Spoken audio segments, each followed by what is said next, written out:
Patreon's Creator Showcase livestream. I'm your host, Sarah Rose, and I'm thrilled to have you here with us today. If you're joining us for the first time, an extra big warm welcome for you. We're going to have a really good time today. The Show Up is an online showcase series from Patreon. We started this show as a way to inspire and connect creators and their fans.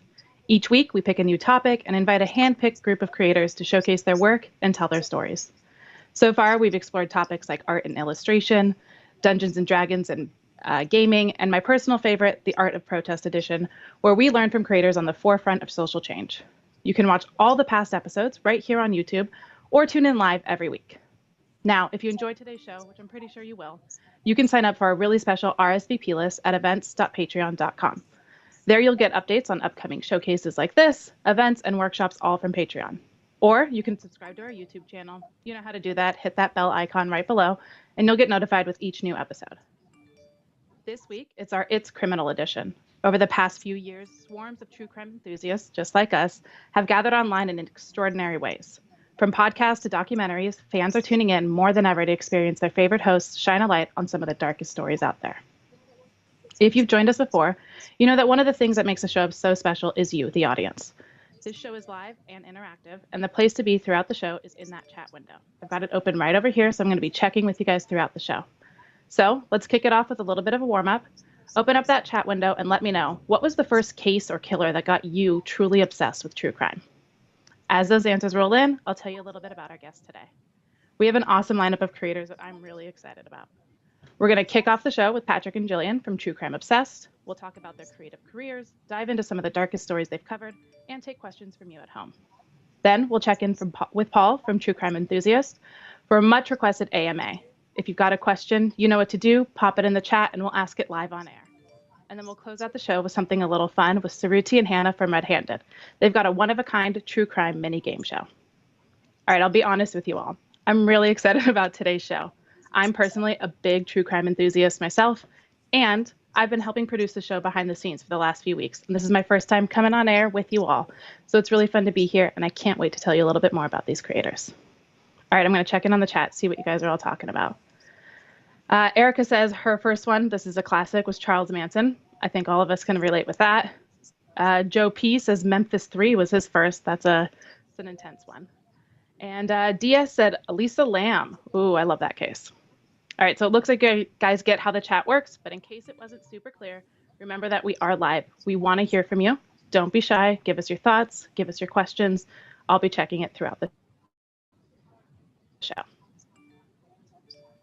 Oh, and if you're watching on our event page and you're like, what is going on? Where is all this chat happening? There's a button below that says join the chat. Click that. We'll bring you over to YouTube and you can join in on all the fun.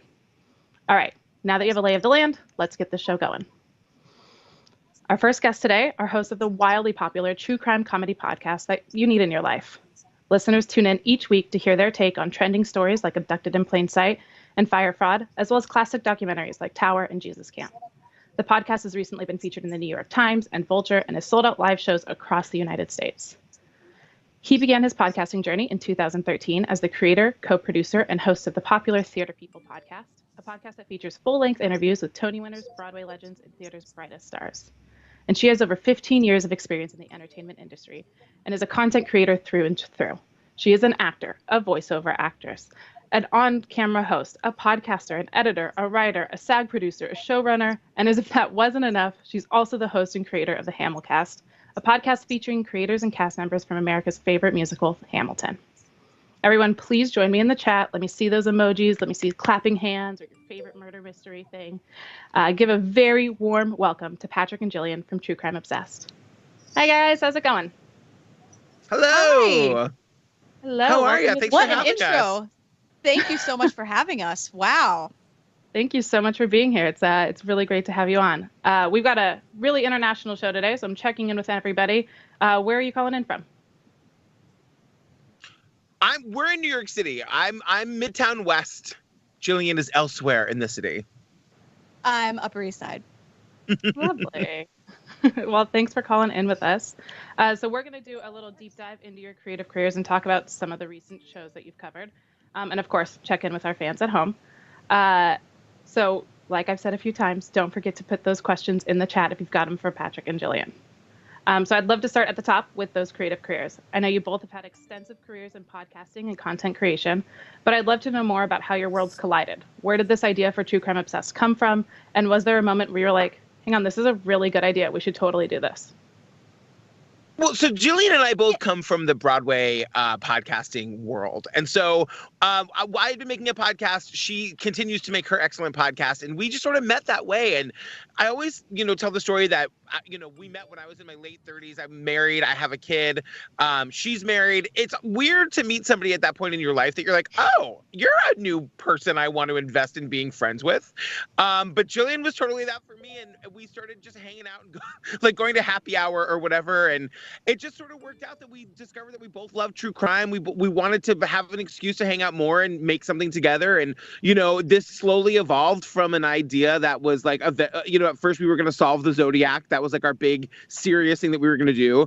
And then we sat down to record our first episode, and we were just cracking each other up, recapping the documentary, The Imposter. And we just realized that there wasn't anything else out there in the true crime podcast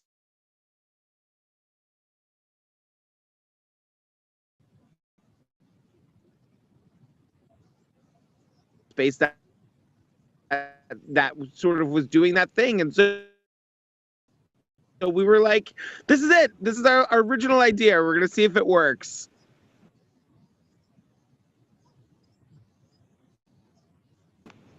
Yeah, and so at first, Patrick wanted to, because Patrick figured it out, and that's very much how our friendship is, Patrick, too. We were just new friends. I don't really believe in that at this point in my life, but here we are. Let's both be at 100. And then, right. Because Patrick was like, let's make it this kind of fancy pants, elegant, for lack of a better term, classy podcast with segments. And I was like, oh yeah, that's cool. How about will there be Pinot Grigio? Then I'm there. We're doing it. Though. Yeah, I was like, sure. We were gonna solve the Zodiac, so yeah, let's do whatever. I'm open for whatever. Very agreeable. And then when we started recording about the documentaries, Patrick, you said something, and something I still live by to this day. Sort of let the thing evolve into what it's meant to be. And so we very quickly scrapped the idea of the segment thing and just said, this is, it lives in this talking about documentaries and this in the way that we do it, which we maintain is very, very respectful. And it was funny because the thing that we've been doing it for almost 3 years now, and I realized we have this great title, True Crime Obsessed, but it's terrible in the sense that it tells you absolutely nothing about what the podcast is. But Jillian made the point that two funny people who drink and recap true crime documentaries in a fun way, but we're not garbage because we don't laugh at victims or laugh at the crimes was probably too long of a title for Apple Podcasts. Really roll off the tongue. Yeah. Because and then it's TCO. Now it's two people, TP, who W. It's a lot. It's too many letters. Well, you guys touched on this a little bit in that response, but I think that there's often a misconception about how true crime and comedy do go hand in hand. I think your fans totally get it. You've got that avid fan base that tune in every week. But I'd love to know your thoughts on how comedy and true crime work so well together. Well, I think the first thing is that, one, we didn't necessarily set out to be a comedy podcast. That wasn't the thing at all. And so my approach to talking about things is, when I make jokes about stuff, one, it's never about the victims. We don't victim blame. We don't do anything disparaging towards the victims. When we're making fun of people, so to speak, it's always about the people who deserve it. Or it's just we're mad, and people people latch on to that anger because they're mad and they're confused and they're scared. And so when I make a joke about something, it's usually, and we've started to actually say this as much, I'm just laughing about something that has nothing to do with the crime because I'm too scared to talk about the crime. So I'm going to start talking about that poorly fitted suit on that lawyer because it's easier than talking about the crime because I need to sleep.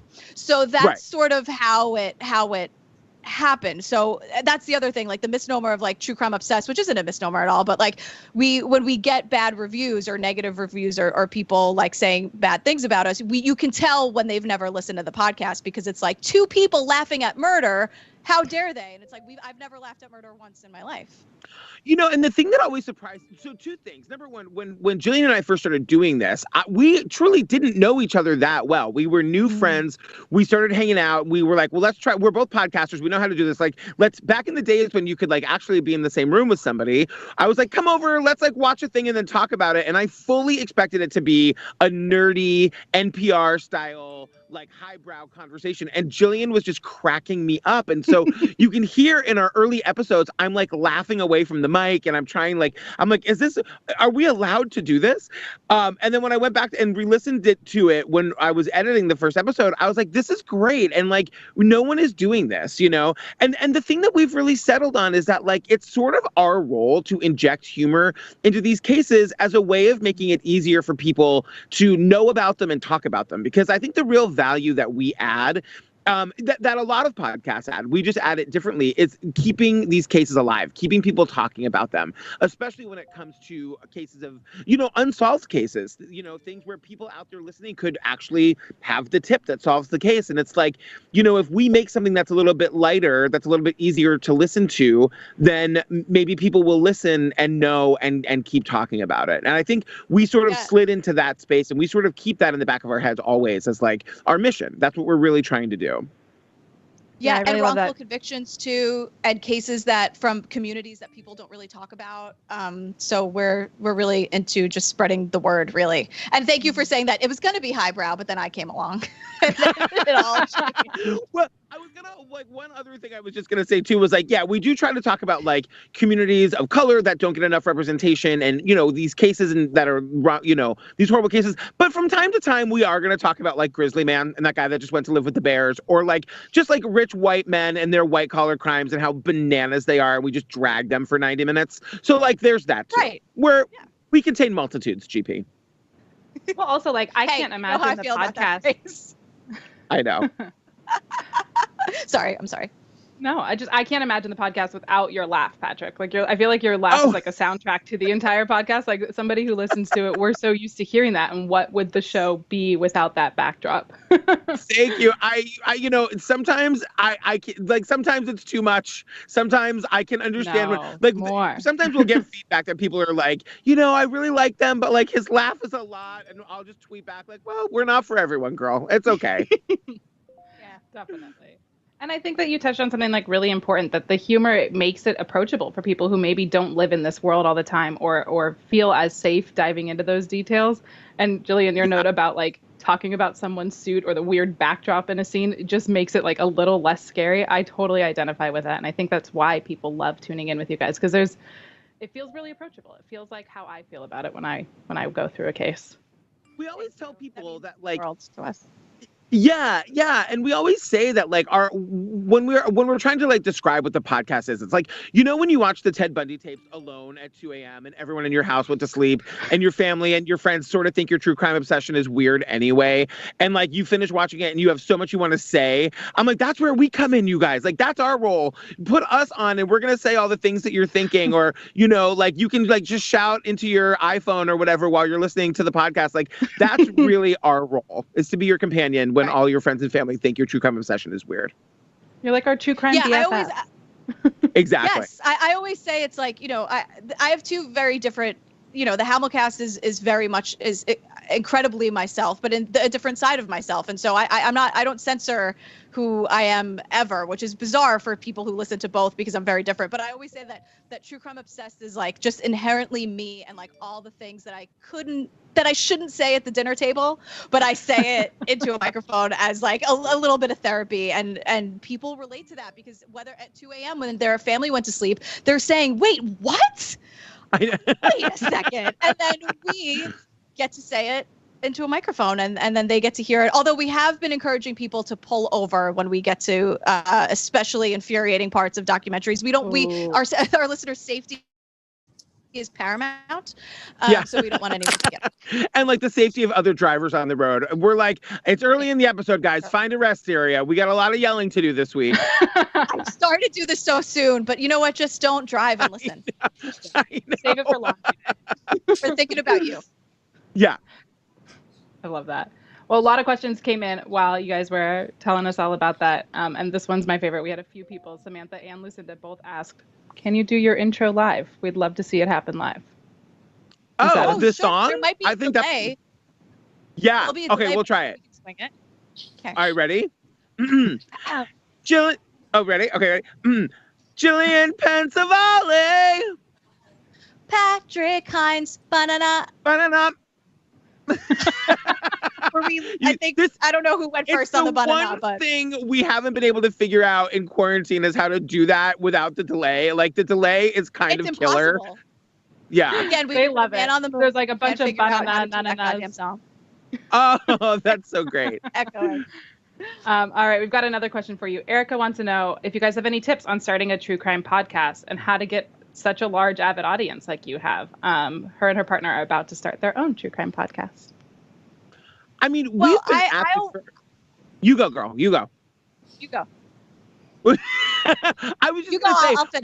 I'll finish it. Okay. We've been at this for a really long time. I mean, when we first started this, we had a very small audience. We were, making this in my living room and sort of just doing we both had regular jobs outside of this just to sort of get it out there. And, we learned by doing, number one, just do it, just start, have a good idea and just start.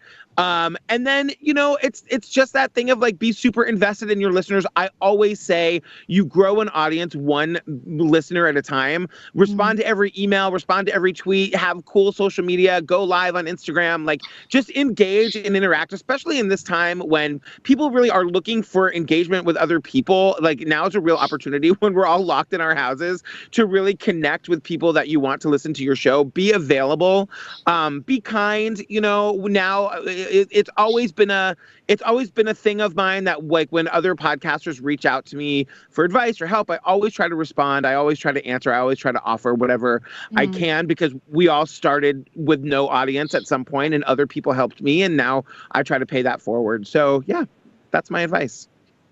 Yeah, well, we met because when I started the Hamilcast, you messaged me on Twitter and you were like, hey, like, welcome to the theater podcasting community. Like, let's be friends. And so that led to this. But yeah, make the that's thing. True. That's really don't true. Be I garbage. forget that. Yeah, make the thing. Don't be garbage. And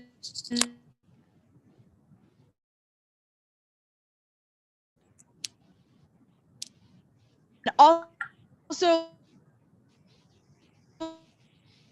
like we say this a lot because we get this question a lot and I love it, but like there's no magic trick. It's hard work, and if you love it, great. And if you feel like I can't put in this amount of work, I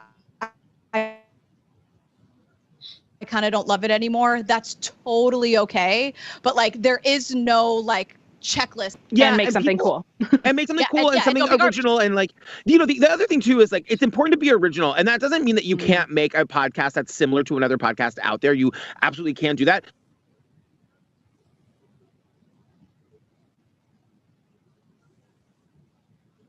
You just bring what you can to it, which is why I'm never worried about competition. If anybody else wants to make a true crime, show where they recap documentaries, like no one is going to do it like us. No one's going to do your thing like you. Just, be very authentic. That's another thing. Remember that like most people listen to podcasts with AirPods. Like it's so intimate, the listening experience, and the more authentic you can be, the more people, the more you're going to find your people.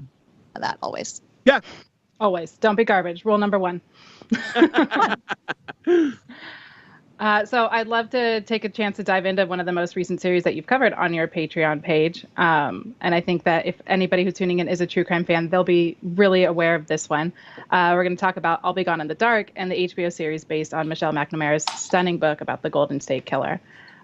First off, for anyone who's tuning in who might not be familiar with this case, which would be wild in 2020, can you tell us a little bit about the case and more specifically about the show that you covered?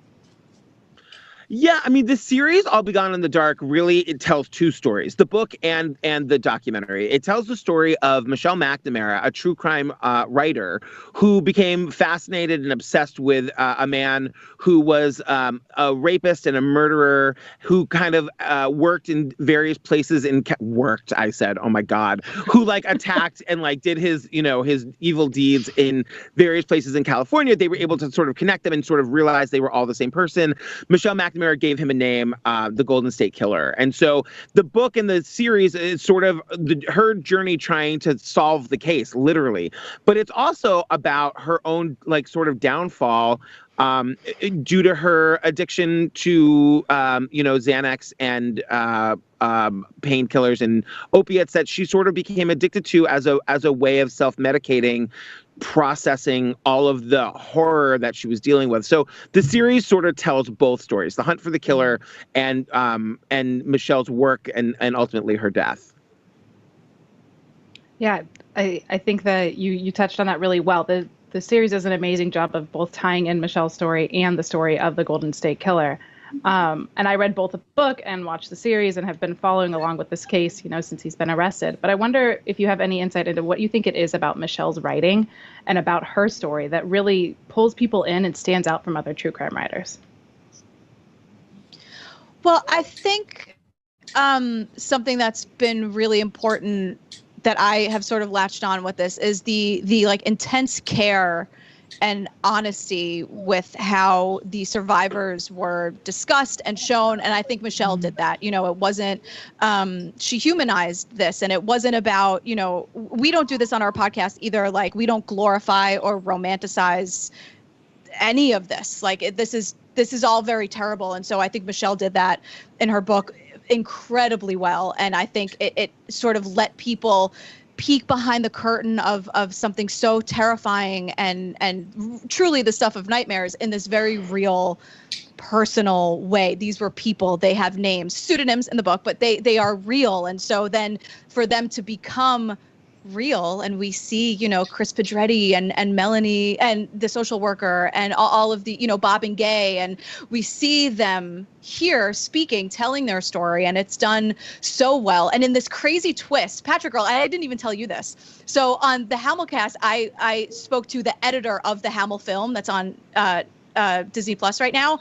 His wife, Elise Spiegel, who's amazing and an editor, she edited the first 3 episodes of I'll Be Gone in the Dark. Oh my God. So when that came out, we spoke about it off the air. I was like, I just have to say, as a survivor of sexual violence, the way they handle this, I was like, I wanted to email her. I was like, I hope this isn't weird, but this is how I am. Again, I'm at 100. I'm just diving into the deepest end of the pool. That balance of hearing their stories and also the bluntness, which we talk about a lot on the podcast. Sometimes people on the side of the law have to say some things that at first, out of context, you're like, all right, a little compassion, please. But they do have to talk about the facts because they just want to get the guy. So I just think this series did such a great balance of showing that, and I think that's what Michelle did inherently anyway. Yeah, I rambled, but I think I landed. No, it's perfect. I mean, that's exactly right. I mean, that's the thing that everybody says is that Michelle McNamara with her true crime blog back in 2005, 2006 was one of the first people to be an out loud and proud. She called herself a murder addict, and it was she just but the way that she wrote about the cases humanized these people in such a way that made it that people wanted to follow and learn more. Yeah. Definitely. I think, Jillian, you touched on something that rings really true, is that the show did a really good job of bringing the voices that we met in the book to life. But one of those voices was absolutely terrifying. I'd love to talk to you about the voicemail that we hear from the Golden State Killer in the show. I mean, this is something that legitimately gave me nightmares. Chills. Yeah, exactly. Yeah. My heart is racing. I stumbled over that intro because it scares me just to think about it. Can we talk about that a little bit more? How hearing that kind of adds to the depth of his horror. Yeah. Well, Patrick, you might have, do you want to take this one to start? I mean, so my thing is that when we in the documentary, you actually see them installing I don't even know what it's called. Yeah. It's 1970 whatever, the phone and they're tap, installing the phone tap, right? And it's a phone tap today is a little thing that you stick on a phone. In 1970, we describe it as the size of a Buick. It's so enormous, this thing. Yeah, and they knew that he was going to call, and I mean, it is very scary. But I opened our episode about it saying like, "Girl, I refuse to be scared. Like, we know what this guy looks like now. He's a pathetic old man. I'm not going to be scared by this voicemail. This is like, I hate him. This is ridiculous. He has no power." That was another thing Michelle McNamara used to say all the time. Like, when you like, you're scary behind the ski mask, but when we take it off and we know what you look like you lose all your power. And I was just like, I'm refusing to be scared, even though, of course, it was terrifying. And Jillian was like, okay, that's great. Good for you. This is the scariest thing I've ever heard in my life. I was like, both of those things can be true. Because I subscribe to that, too. Like, no, like, take the power back. He's something. Like, absolutely. I won't be scared by him. But hearing it, like, and all of those things can be true. Is basically what I'm saying. Like, initially I was like, yeah, no, like, F him. Absolutely not. I will not lose another minute of sleep over this person. How dare he? But then I'm like, just to be fair, the fact that he knew, like, he was calling with a purpose. And that's the thing that's so scary. It wasn't like him just scrolling the phone book. Like, that name looks like someone I feel like, giving nightmares to tonight. Like, he was stalking her house. And so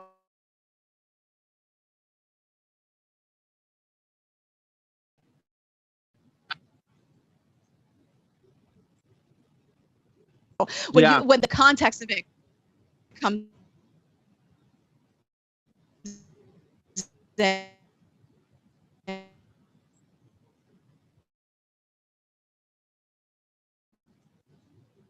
and you're like, whoa. And terrorized her over the phone 24 years later. Yeah. That's not some innocent old man. That is somebody who's like continuing to wreak havoc.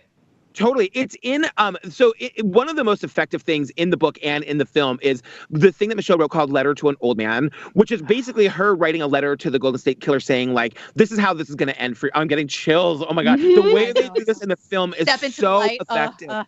And it's Amy Ryan doing the voiceover, and the music is like horror movie music. And it's describing that someday you're going to hear a car pull up to your front, to your curb, and you're going to hear the doorbell, and you're long past being able to hop over a fence. And this is how it ends for you.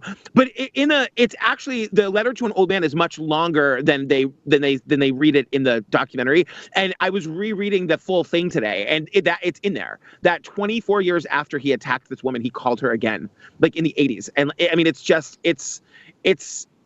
horrifying. It's horrifying.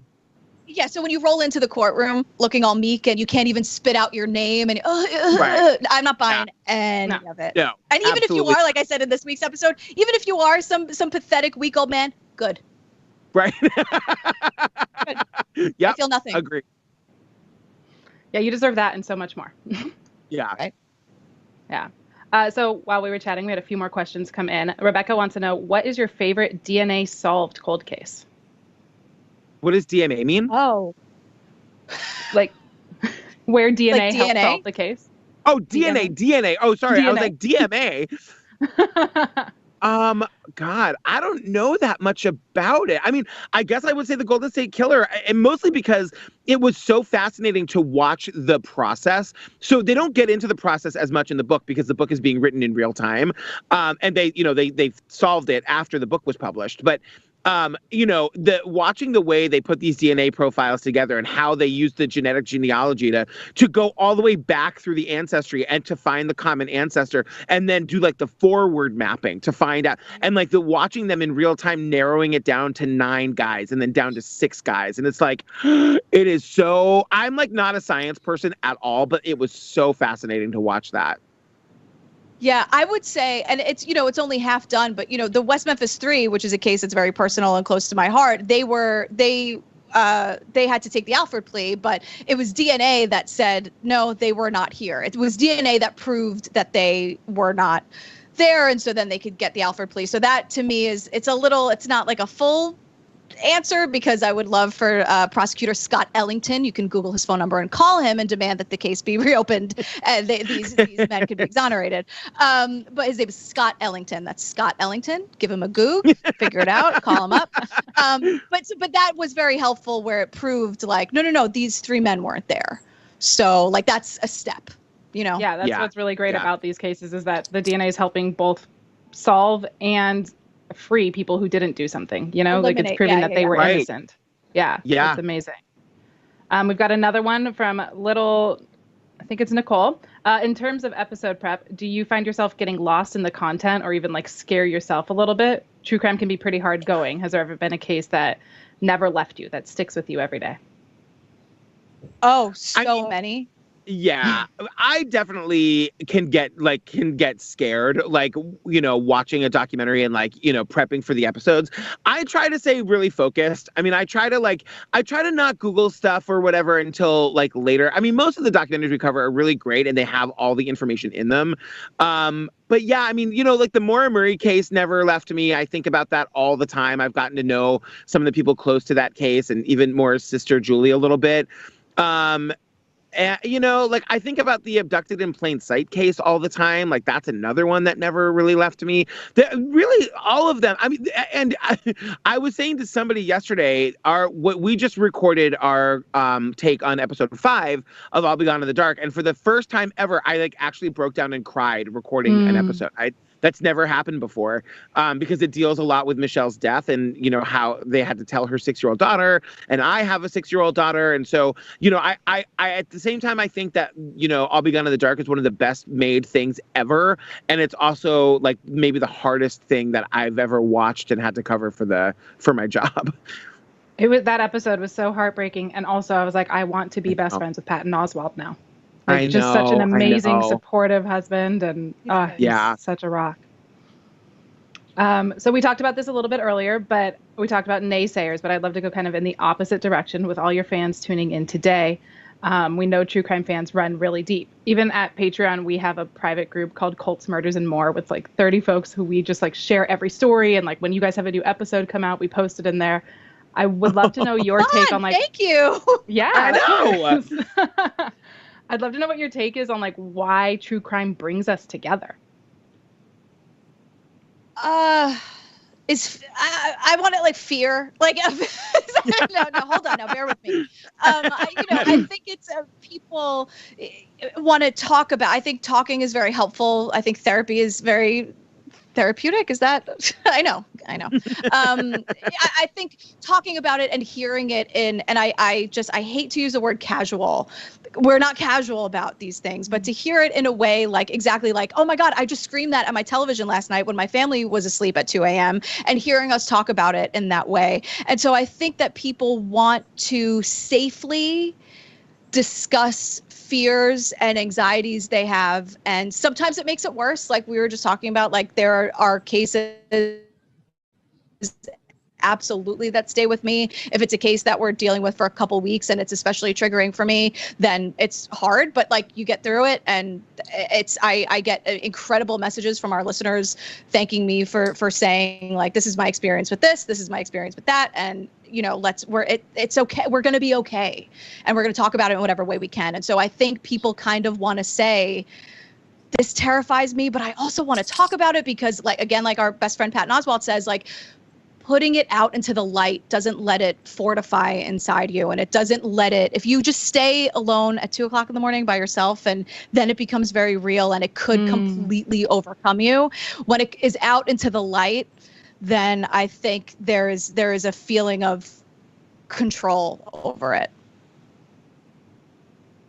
Definitely. Yeah. I mean, you know, it's also like, you know, Jillian, you just made me think of something about like, we've never really talked about it like in this way before, but like, you know, and this is what you're saying is that everybody has suffered some sort of trauma in their lifetime. And like, you know, having an outlet to watch these scary, hard to watch stories and know that there is like a community out there who wants to talk about it, who wants to like learn about it. Like that's for sure so true. And like, and also, you know, I also think that true crime usually involves great storytelling. I mean, you know, these true crime cases, by the time the documentary is made or the podcast is made or the article or the book is written or whatever, these stories mostly have a beginning, a middle, and an end, you know, even if the ending is sort of like, what happened? Like, what are the conspiracy theories we want to know? And so, you know, normally you get to learn about the person, and then you learn about the crime, and then you learn about the solving of the crime. And it's, you know, it's satisfying in that way to hear a story told in that kind of structure. I think that's one of the reasons why people are so drawn to it. Definitely. Totally. I think that great storytelling brings us all in. And then to have folks like you who add even more color and fun and flair to those stories, I think it's why you have such a strong community. But unfortunately, I think that we've reached almost the end of our time today. I know we only got to talk a little bit. There's a million more questions in the chat that I wish we had time for. But before you go, we have a little show up tradition that we do. Every week, we ask all of our friends tuning in and everybody who comes on the show the same question. So I'd love to hear from each of you. What was the first case or killer that you found yourself obsessed with? Well, I think you mentioned it earlier that people in the chat were saying it. I read Helter Skelter very young, and then we were kind of off and running. I mean, for me, like, I think that I was so drawn to these, like, true crime shows when I was a young kid. Like, I remember watching a show called Rescue 911 and Unsolved Mysteries, like, when I was, like, in my teenage years. And, like, they were, like, it wasn't a particular case. It was just, like, the idea of, like, oh, my God, there's so many mysteries. There's so many unknowns. There's so many things to research and learn about. I was, like, a Bigfoot kid and a UFO nerd. And so, like, it was all of that stuff combined. So it wasn't one particular thing for me. It was just finding the genre in general, I think. Definitely. Quick take on the new Unsolved Mysteries. Love it? Hate it? Should we all watch it? So good, and we're covering it. We're going to cover it on True Crime Obsessed. We're actually adding extra episodes in our regular feed to cover True Crime Obsessed starting in October. To cover Unsolved Mysteries starting in October. Yeah, I can't wait. Spooky season. What better time, right? Ooh, I know. Perfect. So exciting. Awesome. Well, before you leave us, is there anything else that you want the folks at home to know?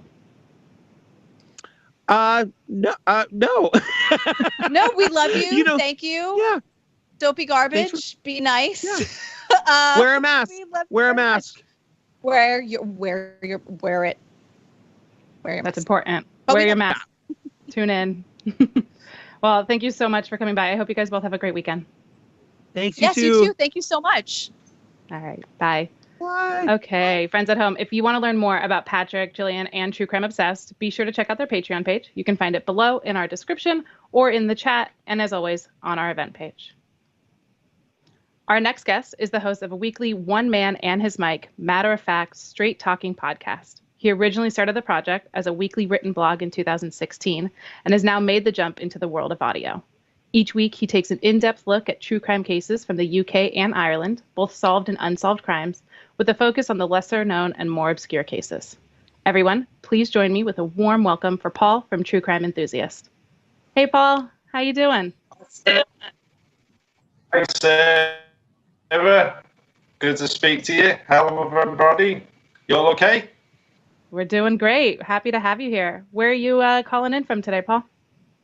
I'm in from Wrexham in North Wales today. Well, my very messy kitchen at the moment, having major technical problems before this. Oh, nightmare. Well, we're happy we have you on. We can hear you. We can see you. So it's good to have you here. I'm really excited about this segment that we've got with you today. When we first chatted a few weeks back, you mentioned that your patrons have been asking for an AMA with you for a really long time. And I'm excited that we get to do that on the show up today.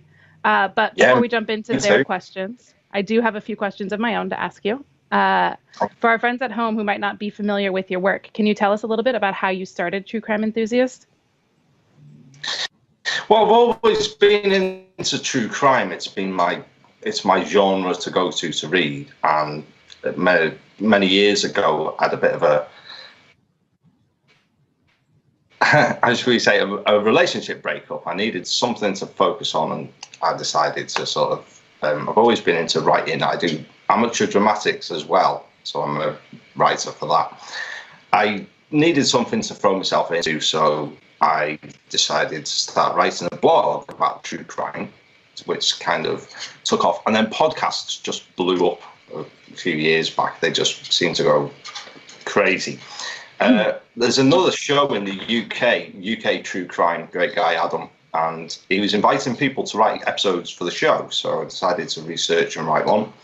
It was quite well received, so I researched another one, then another one. Then I wrote for a show in Canada called The Minds of Madness, which was, at the time, I think it was their best. It was their best downloaded show. And then I thought to myself, oh God, I might just have a go at this myself. So got a microphone, got the software, never looked back. And here I am now, nearly 3 years down the line. That's amazing. And I remember when we were chatting that you mentioned that, you know, even 3 years in, this isn't your full-time job. You have another career that you do while also producing this show all the time. And I'd love to learn a little bit more about how you balance it all and how you continue to find inspiration to keep creating and finding new cases. Well, it's unbelievably hard. It's a second job. It really is a second job, and you've got to be so dedicated to it, and you've got to try and be original as well, I think.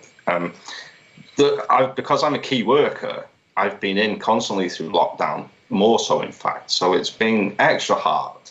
But I do seem to manage it. I'm quite disciplined like that. I can sort of, I can find the time to do it. I can pull myself together, and the past few weeks it's been a bit difficult, but we'll get there. You know, we will, certainly. And you mentioned it's a passion you've had your whole life, so I imagine diving into it is easy when it's something you love, or a little easier. Oh, completely. Yes, completely. You've got to have the passion for it.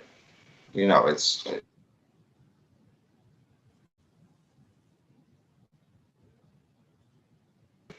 if you don't sound interested in it, why would anybody else be?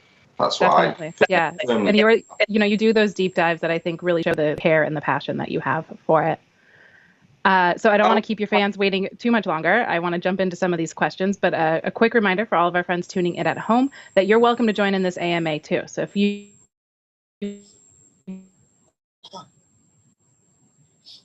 got a question that you want us to ask Paul live, be sure to pop it in the chat and add them to our list of questions.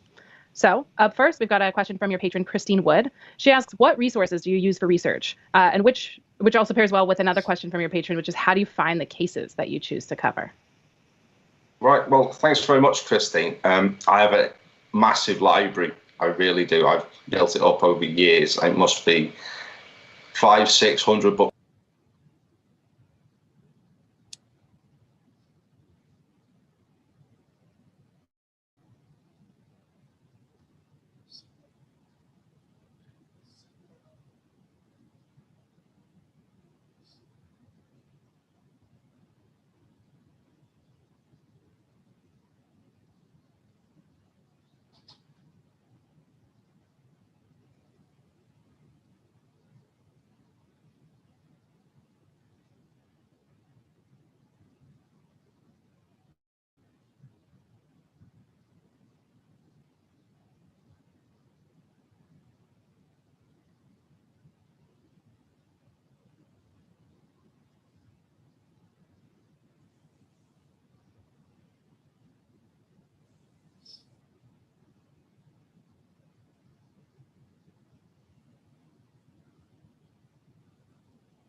strong.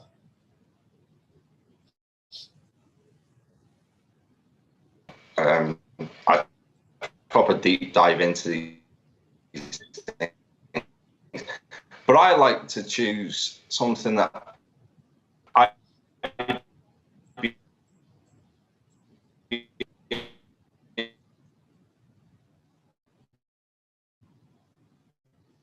interested in listening to myself. You know, you can get a million in one show